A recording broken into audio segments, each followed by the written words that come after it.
নমস্কার, আজ আমি চিকেন একটা রেসিপি বানিয়েছি। বলতে পারেন চিকেন ভাপাও বলতে পারেন বা চিকেন দম বলতে পারেন। আমি চিকেনের মধ্যে দিয়েছি পেঁয়াজ কুচি, টমেটো, কাঁচা লঙ্কা কুচি, হলুদ, নুন, লঙ্কা গুঁড়ো, আদা রসুন বাটা সব কিছু দিয়ে আর কাঁচা সর্ষের তেল দিয়ে আমি এটা ভালো করে মাখিয়ে ঢাকা দিয়ে দেবো। আমি এখানে এক ফোঁটাও জল ব্যবহার করিনি, কারণ এটা ওই পুরো দমের মধ্যে হবে। আমি শুধু ঢাকনা খুলে দুবার নাড়াচড়া করেছি, আর কিছুই করিনি। এটাকে আমি পুরো মাখিয়েই আমি দমে বসিয়েছি। আমার দুবার নাড়াচড়া করে আমার যা তেল ছেড়ে দেবে তখনই ভাববেন চিকেনটা রেডি। আর এই চিকেনটা এরকমই শুকনো শুকনো হলেই ভালো লাগে খেতে। তো আমি এখানে আর জল ব্যবহার করিনি, আমি এরকমই শুকনো নামিয়েছি। চিকেনটা এরকমই শুকনো খেতে ভালো লাগে।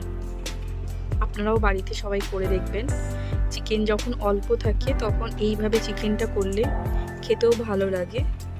আর এটা